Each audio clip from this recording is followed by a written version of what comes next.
The chandelier-lit ballroom buzzed with a symphony of clinking glasses, polite laughter, and the soft murmur of high society. From the arched doorway, I could see them all, figures draped in silk and jewels, moving with an ease that felt a world away from my own. This was the annual fundraising gala for the city's oldest museum, an event my mother-in-law, Evelyn, chaired with an iron fist clad in a velvet glove. My husband, Arthur, was somewhere in that glittering sea, a dutiful son by his mother's side. And I, Clara, was standing just outside, my heart a frantic drum against my ribs.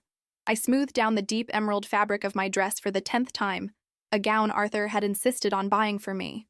"You'll look like a queen, Clara," he had said, his eyes warm and encouraging. But standing here, I felt more like an imposter. I was a quiet person by nature, a restorer of old books, a woman who found solace in the scent of aging paper and faded ink. This world of calculated smiles and unspoken hierarchies was Evelyn's territory, not mine. As I hesitated, gathering the courage to step inside, Evelyn's voice, crisp and carrying, drifted into the hallway. "Oh, Arthur, darling, don't look so worried," she was saying to someone. "Clara, I'm sure she has her reasons. She's not really one for these grand affairs. I told everyone she probably wouldn't show up. You know how she is. Busy with her little projects." The words struck me with the force of a physical blow. Little projects. She was referring to my work, the painstaking craft of bringing forgotten stories back to life. To Evelyn, whose life was a performance of status and influence, my passion was a quaint, insignificant hobby. Hearing her dismiss me so casually, so publicly, extinguished the last flicker of my anxiety and replaced it with a cold, sharp resolve. She hadn't just assumed I wouldn't come. She had announced it, painting me as a recluse who couldn't handle her world. I took a deep breath, the air tasting of expensive perfume and entitlement. Arthur caught my eye from across the room, his expression a mixture of relief and apology. He started to weave his way through the crowd towards me, but I gave a slight shake of my head. Not yet. I would not enter this room as his timid wife needing to be rescued. I would enter as myself. My hand went to the small, velvet-wrapped object in my clutch. It was a last-minute decision to bring it. A piece of my world I felt compelled to have with me. Holding it felt like holding onto a piece of myself. With my shoulders back and my head held high, I walked through the archway and into the glittering heart of Evelyn's domain. The low hum of conversation faltered for a moment as a few heads turned. I ignored them, my gaze fixed forward, my purpose clear. Evelyn had told her guests I wouldn't show up, but I was here, and the night, I decided, was far from over. As I moved further into the ballroom, the whispers followed me like the rustle of silk. I navigated through clusters of guests, offering a polite, distant smile to those who met my eye, refusing to let their curious glances intimidate me. My focus was a single point of light in the overwhelming brilliance of the room. Arthur finally reached me, his hand gently taking my arm. "Clara," he breathed, his voice a low apology. "I'm so sorry. I had no idea she would say that. I was just about to call you." I looked into his face, seeing the genuine distress in his eyes. He was caught, as always, between the two most important women in his life, the formidable mother who raised him and the quiet woman he loved. "It's all right, Arthur," I said, my voice steadier than I felt. "I'm here now. That's all that matters." "It's not all right," he insisted, pulling me slightly aside into a small alcove behind a marble pillar. "She had no right. Your work is incredible. It's important." "I know," I said, placing a hand on his cheek. "And you know. That's enough for me." But even as I said it, I knew it was no longer true. It wasn't enough anymore. Tonight, I needed more than just our shared understanding. I needed Evelyn and her entire glittering world to see it too. Just then, the woman herself glided towards us, her smile a masterpiece of social grace. She was wearing a gown of icy blue that seemed to radiate coldness, a stark contrast to the warmth of my emerald dress. "Clara? You made it!" Evelyn exclaimed, her voice dripping with feigned delight. "We were all so worried. I told Arthur you were probably just lost in one of your books." She turned her gaze to my husband. "Arthur, darling, Mr. Abernathy was just asking about the new merger. You should go and speak with him. I'll keep Clara company." It was a clear dismissal, a strategic move to isolate me. Arthur hesitated, his eyes flicking between us. I gave him a subtle nod. "Go," I murmured. "It's fine. I'm sure your mother and I have plenty to talk about." As Arthur reluctantly walked away, Evelyn's smile tightened ever so slightly. "That's a lovely dress, dear," she said, her eyes sweeping over me with a critical air. "A bold choice.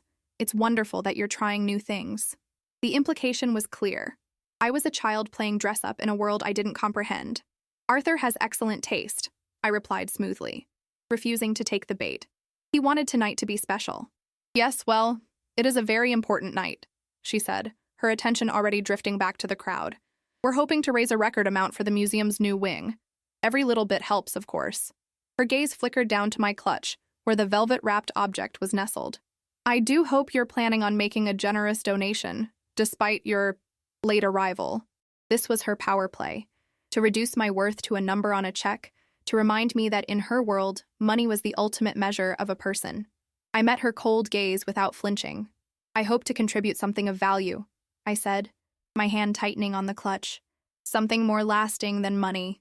Evelyn raised a perfectly sculpted eyebrow, a flicker of genuine curiosity in her eyes before it was masked by indifference. Before she could respond, the lights in the ballroom dimmed, and a man walked onto the stage at the far end of the room. The evening's official program was about to begin. We'll continue this later, Evelyn whispered, patting my arm with a condescending sweetness before turning her attention to the stage.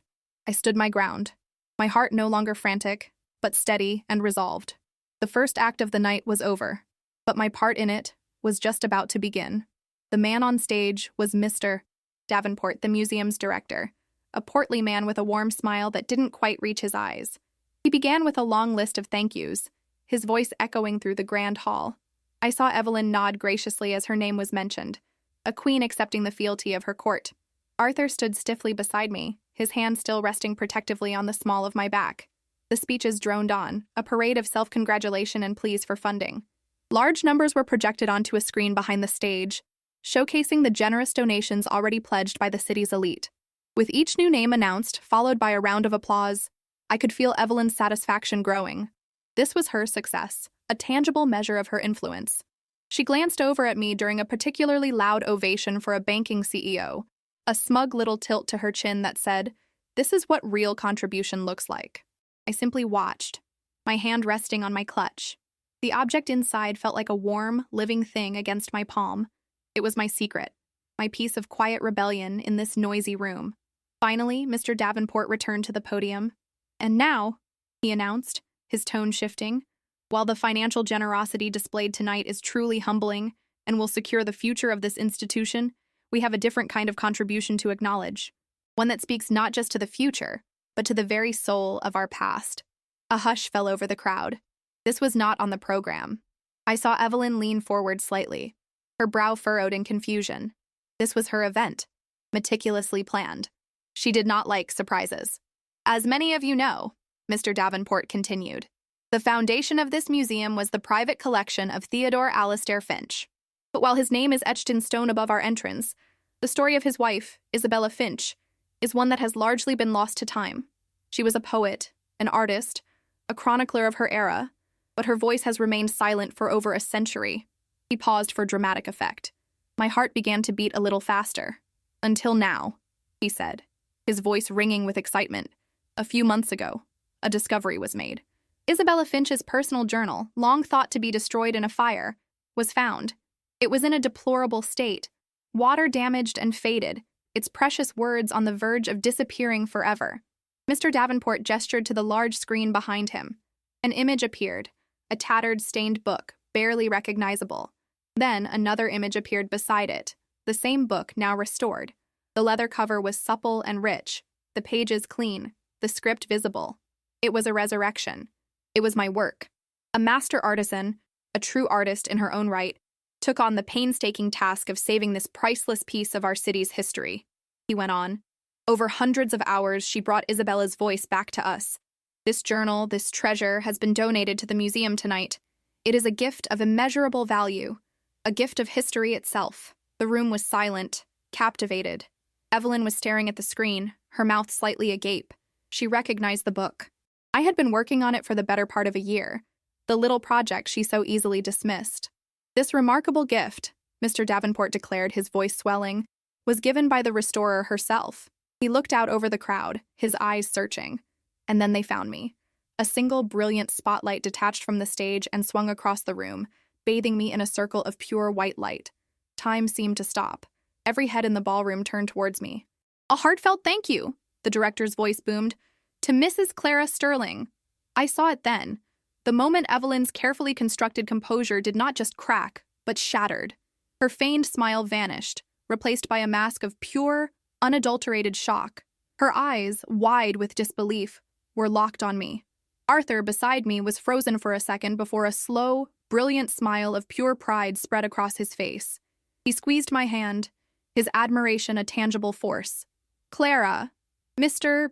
Davenport called out, "would you please join us on stage?" For a moment, all I could do was stand there, pinned by the beam of light, the collective gaze of hundreds of people a heavy weight. The ballroom had fallen completely silent, a stark contrast to the lively buzz from just moments before. I felt Arthur's hand squeeze mine, a silent, solid anchor in the disorienting sea of attention. "Go," he whispered, his voice thick with emotion. "This is you, Clara. All you." My feet felt as though they were rooted to the floor. Walking from the edge of the room to that stage seemed like a journey across an ocean. But then I looked past the blinding light and saw the image on the screen. Isabella Finch's journal, resurrected. I thought of the long, quiet hours in my studio, the delicate process of lifting stains from the page, of tracing the faded, elegant script. I thought of Isabella's words, her hidden hopes and private griefs. She had waited a century to be heard. I could surely walk a few hundred feet. Letting go of Arthur's hand, I began to walk. The journey was a blur of out-of-focus faces and glittering jewels. The whispers started again, but their tone had changed. It was no longer the sound of speculation, but of astonishment. I kept my eyes fixed on Mr. Davenport, who was beaming at me from the stage. As I ascended the small set of stairs, he met me, taking my hand and leading me to the center. "Ladies and gentlemen, Mrs. Clara Sterling," he repeated. A wave of applause erupted, genuine and warm. It was overwhelming, a sound so foreign to my quiet life. Mr. Davenport offered me the microphone. My hand was perfectly steady as I took it. I looked out, letting my eyes adjust to the glare, and found my spot in the crowd. I saw Arthur, his face a portrait of unrestrained pride. And then I saw Evelyn. She was standing ramrod straight, her expression a frozen mask of disbelief. Her perfect evening had been hijacked, and the hijacker was the last person she ever would have expected. I took a breath and began to speak. "Thank you, Mr. Davenport," I said, my voice clear and even, amplified throughout the great hall. "Thank you all." I paused, letting the room settle. "When I first held Isabella Finch's journal," I continued, "it was little more than a whisper. The pages were so fragile, the ink so faint, it felt as if a single wrong move would erase her forever. My work, it's a quiet profession. It happens in the silence, away from the spotlight. It involves patience and care, and a deep respect for the story that is waiting to be told." I let my gaze sweep across the room before bringing it back to rest in the general direction of my mother-in-law. Some might see it as a series of little projects. And in a way they are. They are the little forgotten pieces of a much larger story, the story of who we were. I could feel the shift in the room, a deeper level of listening. Restoring Isabella's journal wasn't just about repairing a book, I explained. My passion for the subject overriding any lingering nerves. It was about listening to a voice that had been silenced by time. A woman of immense talent and insight whose story was almost lost. It reminded me that the most valuable things are not always the loudest or the most visible. Sometimes the greatest treasures are hidden, waiting for someone to see their worth. I took one final look at Evelyn. Her face was pale, her posture rigid. She had been seen. "That's why I believe so strongly in showing up," I said, the words landing with a soft, deliberate impact. "Not just to galas and grand events, but showing up for the things we are passionate about, showing up for the history that defines us, and showing up for the forgotten voices that are just waiting to be heard." I turned and handed the microphone back to Mr. Davenport. "The gift is not from me," I said, my voice now just for him, though the microphone caught it. "It's from Isabella. I was just the messenger." The applause that followed was thunderous. It wasn't polite or obligatory. It was an explosion of genuine admiration. As I walked down the steps and back towards Arthur, the spotlight followed me. The power in the room had shifted. It no longer emanated from Evelyn's central table. It was here, with me. As the applause finally began to fade, I met Evelyn's eyes across the crowded floor. The shock had been replaced by a cold, hard fury. It was the look of a monarch who had just watched in utter disbelief as a commoner was crowned by the people. The moment I stepped off the stage, Arthur was there. He didn't say a word. He simply wrapped his arms around me, holding me in a fierce, proud embrace. I buried my face in his shoulder. the scent of his cologne a familiar comfort amidst the dizzying turn of events. When he finally pulled back, his eyes were shining. "I have never been prouder of you than I am at this moment," he said, his voice low and full of conviction. "You were magnificent." I was terrified, I admitted with a shaky laugh. "No one could tell," he assured me. "You were powerful. You were you." Before I could respond, we were no longer alone. A wave of people descended upon us, their faces alight with genuine interest and admiration. An elderly gentleman with a kind face took my hand. "Mrs. Sterling, what a remarkable story. I'm on the museum's acquisition board. The skill involved, it's simply breathtaking." A woman in a shimmering gold dress chimed in. "My great-grandmother was a writer. Her diaries are just sitting in an attic. I never thought, could someone really restore them?" Suddenly, I was not an outsider. I was the center of a conversation I was passionate about. I spoke about the delicate process of paper preservation, the chemistry of ink, and the joy of deciphering a faded script. These people weren't just being polite. They were captivated. They were asking intelligent questions, their curiosity piqued. For the first time in one of Evelyn's events, I felt not just present, but seen. I was no longer Arthur's quiet wife. I was Clara Sterling, the woman who had brought a lost voice back to life. Through the crowd, I could see Evelyn. She was trying to reclaim her position at the center of the party's gravity, but the energy had shifted. People were still glancing her way, but their attention was now divided. The main event was no longer the fundraising total. It was the story of the journal. She was adrift, a captain on a ship that was no longer responding to her command. Eventually, she could bear it no longer. With a stiff, regal posture, she made her way through the throng, which parted for her out of habit. Arthur's arm instinctively tightened around my waist. "Clara?" Evelyn said, her voice dangerously pleasant. Mr. Davenport was trailing just behind her, looking slightly uncomfortable. Such a dramatic little reveal. "I didn't plan it, Evelyn," I replied, my voice calm. "Mr. Davenport asked me to be here tonight. I only brought the journal because I had just finished the final touches." "Of course," she said, though her eyes said she didn't believe a word. She turned to the small circle of admirers around me. "I've been telling Clara for years that she needs to be more forward with her little hobby. It's so gratifying to see that she finally took my advice. The attempt to co-opt my success was so blatant, so perfectly Evelyn, that I almost had to admire the audacity." The elderly gentleman from the board looked confused, glancing from Evelyn to me. But before I could even formulate a response, Arthur stepped forward slightly. "That's not quite how I remember it, Mother," he said, his tone respectful but firm. "I remember you calling Clara's work little projects. I remember you telling guests tonight that she wouldn't even show up. But Clara's work is not little. And she did show up. She gave the museum a gift more valuable than any amount of money pledged here tonight." The silence that followed was absolute. Evelyn stared at her son, her mask of civility finally cracking completely, revealing the raw fury beneath. She had been contradicted, publicly, by her own son, in defense of me. It was a betrayal she had never anticipated. Her gaze flickered to me, her eyes filled with a cold fire. She had lost control of the narrative, lost control of her son, and lost the spotlight, all in a single evening. She seemed to age a decade in that one moment.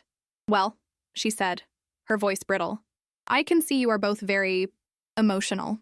She turned away without another word, her back as straight as a steel rod, and retreated to the center of the room, to the hollow shell of her party. Mr. Davenport gave me a small, apologetic smile. But I was looking at Arthur. He met my gaze, his expression unwavering. He had made a choice. He had stood with me. "Shall we go home?" he asked softly. I nodded, a feeling of profound love and gratitude washing over me. "Yes," I said. "Let's go home." We turned and walked away from the thinning crowd, leaving the clinking glasses and fading applause behind. We were leaving Evelyn's world, but we were walking into our own, together.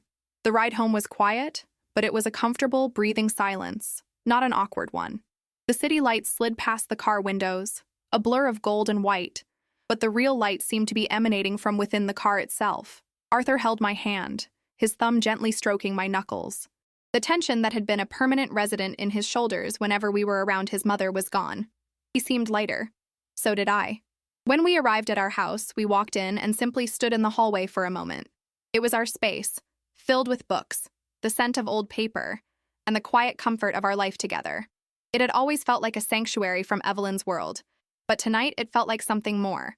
A home we had both chosen, on our own terms. Her phone has been buzzing nonstop since we left, Arthur said, finally breaking the silence as he loosened his tie. Text messages. I don't need to read them to know what they say. Are you all right? I asked, truly concerned. I knew how deep the ties of family could run even when they were tangled.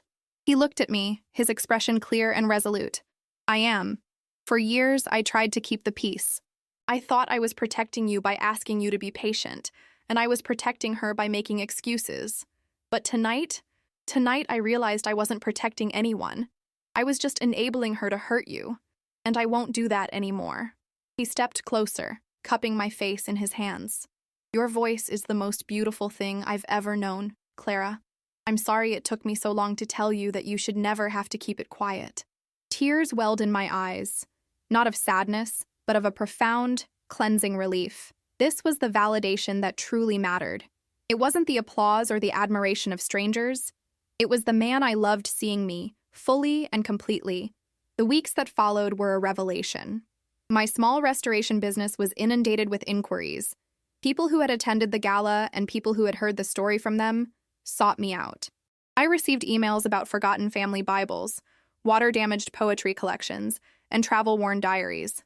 My little projects were now a thriving business, my passion recognized as a valuable, sought-after skill. I had to hire an assistant. I felt a sense of purpose and confidence that had been quietly budding for years, but had finally been allowed to bloom in the light. We did not hear from Evelyn directly.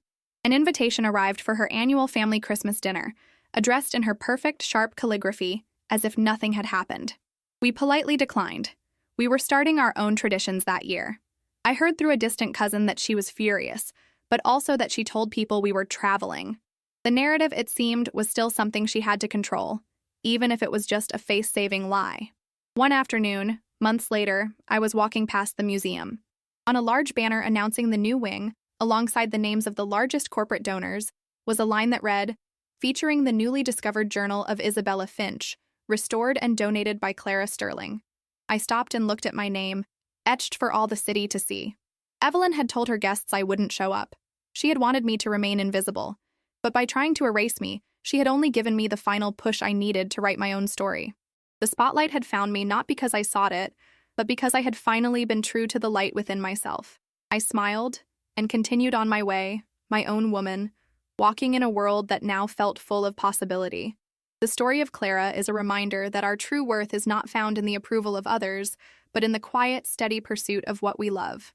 It's about finding the courage to show up, not just for others, but for ourselves, and letting our own unique light shine. Sometimes the most powerful voice is the one that has been silent the longest, waiting only for the courage to speak its truth. If this story touched your heart, share it with someone who needs a message of hope.